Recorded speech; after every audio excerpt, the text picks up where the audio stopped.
بسم اللہ الرحمن الرحیم۔ السلام علیکم 9th کلاس۔ ہم نے پچھلے لیکچر میں خواجہ حیدر علی آتش کی غزل پڑھی تھی،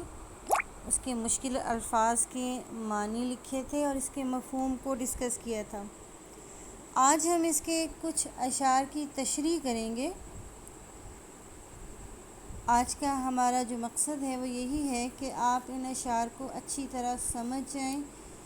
اور آتش کا جو انداز بیان ہے اور ہم جو پیچھے ان کے پڑھ کر آئے ہیں کہ ان کے جو ہیں وہ موضوعات اشعار کے، تو وہاں ہمیں آج اس کا بھی پتہ لگ جائے گا کہ ان میں سے کچھ ایسے ہیں جس میں فکر و غنا ہے، کچھ ایسے ہیں جس میں تصوف کا رنگ پایا جاتا ہے، کچھ ایسے اشعار ہیں جس میں عشق مجازی کی بات کی گئی ہے اور کچھ میں ذرا تصوف کا رنگ بھی نمایاں ہو گیا ہے۔ تو آج ہم غزل کی تشریح شروع کرتے ہیں۔ جیسا کہ آپ کو پتہ ہے، آپ دیکھ رہے ہیں اپنی بک کے اوپر بھی، اور اس پر کہ پہلا شعر جو ہے وہ ہے رخ و زلف پر جان کھویا کیا، اندھیرے اجالے میں رویا کیا۔ اس کا مفہوم ہم نے پڑھ لیا تھا پہلے کہ وہ کہتے ہیں کہ ہم جو ہے شاعر اپنے محبوب کے حسن و جمال پر مرتا ہے اور اس کی جدائی میں دن رات روتا رہتا ہے۔ اب اس میں کہنا چاہتا ہے شاعر کہ اے محبوب، تیرے حسن و جمال، خوبصورتی اور ناز و ادا کی کیا تعریف کروں۔ جب سے تجھے دیکھا ہے دن رات کا سکون اور چین جاتا رہا ہے، دن رات کا سکون برباد ہو کر رہ گیا۔ تیرے گیسوئے دراز یعنی تیرے لمبے اور سیاہ بال جو ہیں اور حسین چہرے کو جب سے دیکھا ہے، دل ہے کہ اس وقت سے بے قرار ہے۔ ہم نے تجھے پانے کے لیے اپنی جان عذاب میں ڈال رکھی ہے اور ہم دن رات تیری جدائی میں روتے رہتے ہیں۔ اب آپ اس میں یہ دیکھیں کہ اس میں جو ہے سنتیں، میں نے آپ کو ابھی پچھلے لیکچر میں بتایا تھا کہ اس میں انہوں نے شاعر نے جو ہے اس میں سنت لف و نشر کی عمدہ مثال ہے۔ اس سنت کے تحت شاعر اپنے پہلے مصرعے میں ایک بات لف یعنی لپیٹ دیتا ہے۔ لف کا مطلب ہے لپیٹ دینا، لپیٹ دیتا ہے، یعنی کیا کہتا ہے کہ رخ و زلف پر جان کھویا کیا، بات کو لپیٹ دیا ہے، بات کو مختصر کر دیا ہے کہ ہم جو ہیں اپنے محبوب کے چہرے اور زلفوں پر مر مٹے ہیں۔ اور جبکہ دوسرے مصرعے میں نشر یعنی پھیلا دینا، نشر سنا ہوا ہے نا کہ نشریات جو ہے یعنی پھیلایا جا رہا ہے، اس بات کو نشر کر دیں یعنی پھیلا دیں۔ تو لف کا مطلب ہو گیا مختصر کر دینا، لپیٹ دینا، رول کر دینا، اور نشر کا مطلب ہے پھیلا دینا۔ تو آپ دیکھیں کہ پہلے مصرعے میں انہوں نے بات مختصر کر دی ہے کہ ہم اپنے محبوب کے چہرے اور بالوں پر مر مٹے ہیں، اور دوسری بات میں انہوں نے اسی بات کو پھیلا دیا ہے۔ یعنی پہلے مصرعے میں انہوں نے محبوب کے رخ اور زلف کے ذکر سے بات لف ہو گئی ہے، مختصر ہو گئی ہے۔ دوسرے مصرعے میں انہوں نے اسے ایکسپلین کر دیا ہے کہ اندھیرے اور اجالے کے ذکر سے نشر ہو گئی ہے۔ مطلب یہ ہے کہ محبوب کا رخ اجالے کا محرک ہے، جبکہ زلفیں اندھیرا کا تاثر نمایاں کرتی ہیں۔ اس لیے ہم کہہ سکتے ہیں کہ یہ شعر جو ہے لف و نشر کا بہترین نمونہ ہے کہ ایک دفعہ انہوں نے کہا ہے کہ ہم اس پر مر مٹے ہیں، اور پھر وہ اسی بات کو ایکسپلین کر رہے ہیں کہ ہم ایسے مر مٹے ہیں کہ اس کی جدائی میں دن رات روتے رہتے ہیں۔ اچھا، اب اس کا دوسرا شعر جو ہے وہ دیکھیے کہ دوسرا شعر ہے ہمیشہ لکھے وصف دندان یار، ہمیشہ لکھے وصف دندان یار، قلم اپنا موتی پرویا کیا۔ کہ وہ کیا کہہ رہے ہیں کہ شاعر نے کہا ہے کہ شاعر کے قلم نے جب بھی محبوب کے دانتوں کا حسن بیان کرنا شروع کیا تو گویا موتی پروتا چلا گیا۔ یعنی شاعر یہ کہتے ہیں کہ ہمارے محبوب کا حسن و جمال تو واقعی کمال کا ہے، لیکن اس کے جو دانت ہیں وہ انتہائی قابل تعریف ہیں۔ یہاں اس کے دانتوں پر فوکس کر دیا ہے۔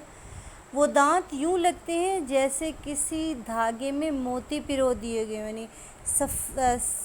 صاف شفاف اور چمکدار اور ایک ہی جیسے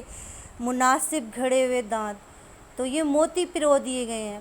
محبوب کے چمکیلے اور خوبصورت دانتوں کی خوبیاں بیان کی، گویا قلم نے موتی پرونا شروع کر دیے، یعنی محبوب کی بہت تعریف کی ہے۔ اب کیا ہے کہ اس شعر میں در حقیقت شاعر اپنی جو ہے بد نصیبی پہ روشنی ڈال رہا ہے کہ بد نصیبی نے میرے گھر کا رستہ کچھ اس طرح دیکھ لیا ہے کہ عمر بھر بد نصیبی کی نحوست طاری رہی، اور خوش نصیبی گویا میرے گھر کا رستہ بھول گئی،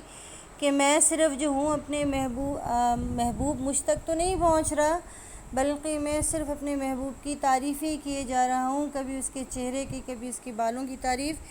اور کبھی اس کے دانتوں کی تعریف۔ اور اس کا وہ اتنا خوبصورت محبوب ہے اور اس کے دانت اتنے حسین ہیں کہ جب میرا قلم جو ہے اپنے محبوب کے دانتوں کی تعریف لکھنا شروع کرتا ہے، گویا وہ موتی پرونا شروع کر دیتا ہے۔ اب یہاں آپ یہ دیکھیں کہ اس میں جو ہے موتی پرونا تشبیہ کے معنوں میں آیا ہے، کہ اس نے اپنے محبوب کے دانتوں کو موتیوں سے تشبیہ دے دی ہے، کہ اگر پہلے مصرعے میں دندان یار کی بات نہ ہوتی تو ہم یہ کہتے کہ یہ موتی پرونا استعارہ ہے، لیکن اس نے پہلے دانتوں کی بات کر دی ہے، اس لیے ہمیں پتہ ہے کہ اس نے کہا ہے کہ محبوب کے دانت جو ہیں وہ موتیوں کی صورت صفحہ کرتاس پر منتقل ہو گئے، اور اعضائے حسن کی طرح ہی حسین اور دل پسند ہوتے ہیں، لیکن کیا ہے کہ اس کے دانتوں کا اتنا حسن ہے کہ جب وہ لکھنا چاہتا ہے اس کی دانتوں کی خوبصورتی، تو خود بخود خوبصورت ترین تشبیہات، خوبصورت ترین الفاظ صفحہ کرتاس پر بکھرتے چلے جاتے ہیں، اور یوں لگتا ہے گویا قلم نے موتی بکھیر دیے ہیں۔ اگلا شعر ہے تیسرا، کہوں کیا ہوئی عمر کیوں کر بسر، میں جاگا کیا بخت سویا کیا، کہ یہاں وہ کہہ رہے ہیں کہ کیا بتاؤں میری زندگی کس طرح گزری، بس یوں سمجھیے کہ میں جاگتا رہا اور قسمت سوتی رہی۔ اب اس میں کیا ہے کہ اس میں ایک طرح سے صنعت تضاد بھی استعمال ہو گیا ہے، کہ جس میں وہ کہہ رہا ہے کہ میں جاگتا رہا، اور پھر بخت کے بارے میں اس نے کہا ہے کہ وہ سوتا رہا، یعنی وہ کہتے ہیں کہ میں اپنی زندگی کی حقیقت کیا بتاؤں کہ قسمت نے ایک دن بھی میرا ساتھ نہیں دیا۔ اور جیسے میں نے آپ سے کہا کہ اس میں شاعر نے صنعت تضاد کا استعمال کیا ہے، اور صنعت تضاد کیا ہوتی ہے کہ دو متضاد الفاظ ایک ساتھ استعمال کیے جائیں تو وہ صنعت تضاد ہو جاتی ہے۔ اسی طرح یہاں بھی دیکھیے کہ کہوں کیا ہوئی عمر کیوں کر بسر، میں جاگا کیا بخت سویا کیا، کہ میں تو اپنی تکلیفوں کی وجہ سے، اپنی محبت میں ناکامی کی وجہ سے میں پریشانیوں میں گھر کر جاگتا رہا، جبکہ اس کے مقابلے میں میرا نصیب جو ہے وہ سویا رہا، اس نے میرے ساتھ نہ دیا کہ میری زندگی میں کوئی خوشی آتی۔ اس طرح شاعر نے صنعت تضاد کا استعمال کرتے ہوئے اپنی زندگی کی پوری کہانی بیان کر دی ہے، کہ میں کتنا بد نصیب ہوں کہ کسی طرح بھی مجھ پر جو ہے میں جس کام میں بھی ہاتھ ڈالتا ہوں، جس سمت بھی جاتا ہوں وہ الٹ ہو جاتا ہے، اور تقدیر میرا ساتھ نہیں دیتی اور کامیابی مجھ سے کوسوں دور بھاگتی ہے۔ چوتھا شعر، رہی سبز بے فکر کشت سخن، نہ جوتا کیا میں نہ بویا کیا، یعنی وہ کہتے ہیں کہ میری شاعری کی آزاد کھیتی ہمیشہ تر و تازہ رہی۔ اب یہاں شاعر دراصل کیا کہنا چاہ رہے ہیں کہ مجھے شعر کہنے کے لیے کسی خاص محنت اور مشقت کی ضرورت نہیں پڑتی، میں نہ الفاظ تراشتا ہوں نہ تلاشتا ہوں، نہ میں تلمیحات، تشبیہات اور استعارات گھڑتا ہوں، نہ ڈھونڈ کر استعمال کرتا ہوں، بلکہ میں جو ہوں خود بخود شعر کہتا چلا جاتا ہوں۔ ہوتا کیا ہے، میں شعر نہیں کہتا، میں دراصل اپنے محبوب کے حسن کو بیان کرتا ہوں، جب اپنے محبوب کے حسن و جمال اور خوبصورتی کی تعریف میں زمین آسمان کے قلابے ملاتا ہوں تو گویا ایسے ہی ہوتا ہے جیسے کسان ہل نہ چلائے، بیج نہ بوئے اور اس کی کھیتی جو ہے وہ بہت شاندار ہو۔ اسی طرح میں کسی محنت اور مشقت کے بغیر میں بس اپنے محبوب کے حسن کا ذکر کرتا ہوں اور شعر جو ہے وہ خود بخود بنتا جاتا ہے اور اس کے لیے مجھے کچھ خاص کوشش یا محنت نہیں کرنی پڑتی۔ اب آپ یہ دیکھیں کہ ہمیں یہی نظر آتا ہے کہ ایک طرح سے شاعرانہ تعلق اس کو ہم کہہ سکتے ہیں کہ وہ اپنے اشعار کی تعریف کریں کہ مجھے اشعار کہنے کے لیے کوئی خاص محنت نہیں کرنی پڑتی اور یہ خود بخود ہو جاتا ہے۔ اور آپ کو جیسے کہ پتہ ہے کہ شاعری کی صنف میں شاعرانہ تعلق جو ہے اس کو بہت اہمیت حاصل ہوتی ہے، وہ کوئی اتنی معیوب بات نہیں سمجھی جاتی کہ شاعر اپنی جو ہے وہ تعریف کر رہا ہے۔ تو یہاں بھی انہوں نے اپنے اشعار کی تعریف کی کہ میرے اتنے خوبصورت اشعار جو ہیں اس کے لیے مجھے کوئی تگ و دو کرنی نہیں پڑتی، یہ خود بخود ہو جاتے ہیں۔ اس کے بعد اگلا شعر 5واں شعر: برہمن کو باتوں کی حسرت رہی، خدا نے بتوں کو نہ گویا کیا۔ اب یہاں شاعر نے دراصل اپنے آپ استعارہ استعمال کیا ہے، یہاں استعارے لیے ہیں۔ ایک تو جس طرح اگزامپل ہے کہ جیسے برہمن چاہے جتنی بھی کوشش کر لے، چاہے جتنی بھی خواہش کر لے، حسرت کہتے ہیں ایسی خواہش کو جو پوری نہ ہو، تو وہ برہمن کو چاہے یہ راگ خواہش رہی ہو، اس نے جتنی کوشش کی ہو، جتنی ریاستیں کی ہوں کہ کسی دن اس کا بت جو ہے جس کی وہ پوجا کرتا ہے ایک دن بول پڑے گا، تو اللہ تعالیٰ جو ہے بتوں کو کسی بھی صورت میں جو ہے وہ قوت گویائی نہیں دیتے، چاہے وہ اس کے سامنے جتنا بھی جو ہے وہ جھکتے رہیں، عبادت کرتے رہیں، وہ بات نہیں کریں گے۔ اس کے باوجود جو ہے یہ بت پرست جو ہے اپنے پتھر کے بت کو پوجتے رہتے ہیں اور اسی امید میں رہتے ہیں کہ کسی دن گویائی عطا ہو جائے گی، لیکن اللہ تعالیٰ انہیں قوت گویائی نہیں دیتا، اسی لیے پنڈت کی خواہش پوری نہیں ہو سکی۔ اسی طرح شاعر نے دراصل یہاں اپنے آپ کو کیا کہا ہے کہ میں کیسا برہمن ہوں، جس طرح برہمن کی خواہش پوری نہیں ہوتی کہ بت بول پڑے، اسی طرح بت، یعنی یہاں بھی استعارہ لے لیا شاعر نے اپنے محبوب کے لیے بت کو، اس کی خوبصورتی کی وجہ سے، اس کے تراشے ہوئے حسن کی وجہ سے اسے بت کہا ہے کہ میں ایسا برہمن ہوں جس کے سامنے کوئی بھی کوشش جو ہے وہ برابر نہیں ہوتی اور وہ جو ہے بت گویا نہیں ہوتے۔ اسی طرح میں بھی چاہے جتنی بھی کوشش کر لوں، میرا محبوب جو ہے وہ مجھ سے ہم کلام نہیں ہوگا اور یہ ایک حسرت ناتمام ہے جو کسی بھی صورت جو ہے وہ پورا ہونے کا نام نہیں لیتی۔ سیکنڈ لاسٹ شعر ہے: مزہ غم کے کھانے کا جس کو پڑا، وہ اشکوں سے ہاتھ اپنا دھویا کیا۔ اب آپ یہ دیکھیں، ہاتھ، میں نے آپ کو بتایا تھا کہ یہ محاورہ ہے، غم کھانا محاورہ ہے، یعنی تکلیف برداشت کرنا، غم سہنا، اور ہاتھ دھونا۔ اب ہاتھ دھونا ایسا لفظ ہے جو دو معنوں میں استعمال ہوتا ہے۔ ایک معنی جو ہے اس کا ہاتھ دھونا کا مطلب ہے کہ پانی سے ہاتھ دھونا، صاف کرنا، اور دوسرا اس کا مطلب ہے،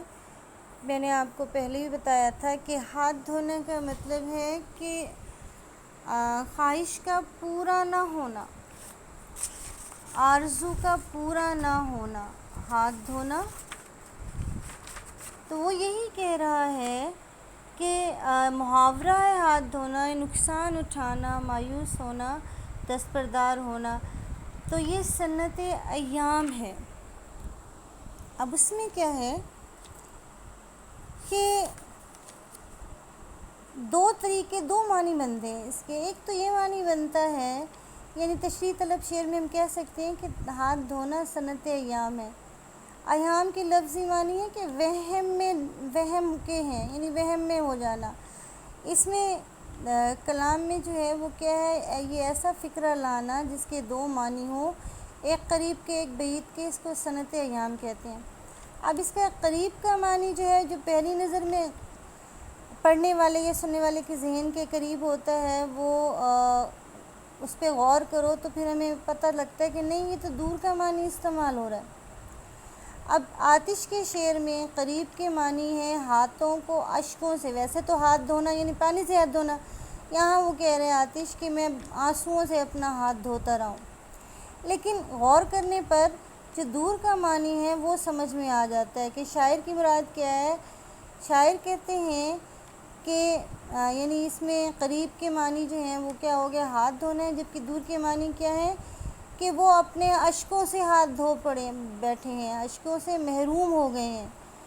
تو سمجھ ہی آئی کہ جو دوسرا ہے وہ زیادہ جو زیادہ قریب ہے، کہ جس کو دکھ اور غم جو ہے اس کا چسکا لگ جاتا ہے، یعنی وہ کہتے ہیں وہ آنسوؤں سے بھی ہاتھ دھو بیٹھتا ہے۔ یعنی کہتے کیا ہیں کہ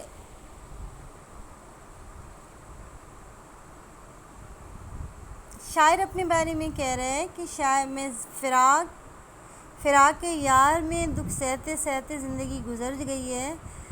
اور اس میں قسمت میں یہ بات نہیں کہ اسے محبوب ملے، محبوب کی بے روحی سے پریشان۔ شاعر کیا کہتے ہیں کہ جسے رنج و الم سہنے یا صدمہ اٹھانے کی عادت پڑ جاتی ہے، آنسو اس کا مقدر بن جاتے ہیں۔ تو شاعر یہی کہہ رہا ہے کہ ہمیں بھی رنج و الم سہنے اور صدمہ اٹھانے کی عادت پڑ گئی ہے، اس لیے آنسو ہمارا مقدر بن گئے ہیں۔ یعنی ہم اپنے محبوب کی جدائی میں اتنا روئے ہیں کہ ہمارے آنکھوں سے آنسوؤں کا نہ ختم ہونے والا سلسلہ شروع ہوا، اور آنسو ایک نہیں بلکہ اتنے زیادہ ہوئے کہ ایک مطلب یہ بھی ہے کہ ان سے ہاتھ بھی دھویا جا سکتا ہے، دوسرا یہ ہے کہ دکھوں میں زندگی گزارتے آنسو بہاتے آنکھوں نے آنسو بہانا بھی بند کر دیے ہیں۔ یعنی انہیں اتنے دکھ ملے ہیں کہ اب ان کی آنکھ سے ان دکھوں کو سہتے آنسو بھی نہیں بہتے۔ آخری شعر ہے، زنخداں سے آتش محبت رہی، کنویں میں مجھے دل ڈبویا کیا۔ سیدھی بات یہ ہے کہ شاعر یہ کہنا چاہ رہے ہیں، ہم کلام کر رہے ہیں، میں نے کہا ہے نا کہ غزل میں خود سے بھی بات ہوتی ہے، تو اس میں شاعر خود سے بات کر رہے ہیں۔ وہ کہہ رہے ہیں جی ہمیں جو محبوب کے تھوڑی ہے اس کے کنواں ہمیں اتنا پسند ہے، یعنی ہمیں اپنے محبوب کی تھوڑی میں موجود ڈمپل جو ہے وہ بہت پسند ہے، اور اس میں ہم ڈوب گئے ہیں۔ ہمیں وہ اتنا پسند ہے کہ ہمیں اور کچھ دکھائی نہیں دیتا، ہمارا دل جو ہے وہ اپنے محبوب کے تھوڑی کے کنویں میں غوطے کھاتا رہتا ہے۔ یعنی شاعر کو محبوب کا جو تھوڑی کا گڑھا ہے وہ بہت زیادہ پسند ہے، لیکن یہ ایک تھوڑی سی غیر منطقی بات ہے، لیکن انہوں نے اپنے اس میں جو ہے یہ بتایا ہے کہ آتش نے بتانے کی کوشش کی ہے کہ انہیں اپنے محبوب کا جو چہرے پہ موجود تھوڑی پہ موجود ڈمپل ہے وہ بہت پسند ہے، اور وہ سب سے پہلے ان کی نظر اس ڈمپل پر ہی جاتی ہے، اور وہ اس ڈمپل نے ہی انہیں برباد کر دیا ہے، کیونکہ انہیں یہ بہت پسند ہے، اور اس چیز نے ان کے دل کو جو ہے وہ اپنے اس میں لے لیا ہے۔ اب آپ نے کیا کرنا ہے، میں نے جو آپ کو اشعار کی تشریح بتائی ہے اسے آپ نے اپنی کاپیوں پر لکھنا ہے، اور اس کے لیے آپ کے پاس منڈے تک کا ٹائم ہے۔ مجھے منڈے کو یہ تشریح جو ہے وہ لکھی ہوئی ملنی چاہیے۔ اجازت دیجیے بچے، اللہ حافظ۔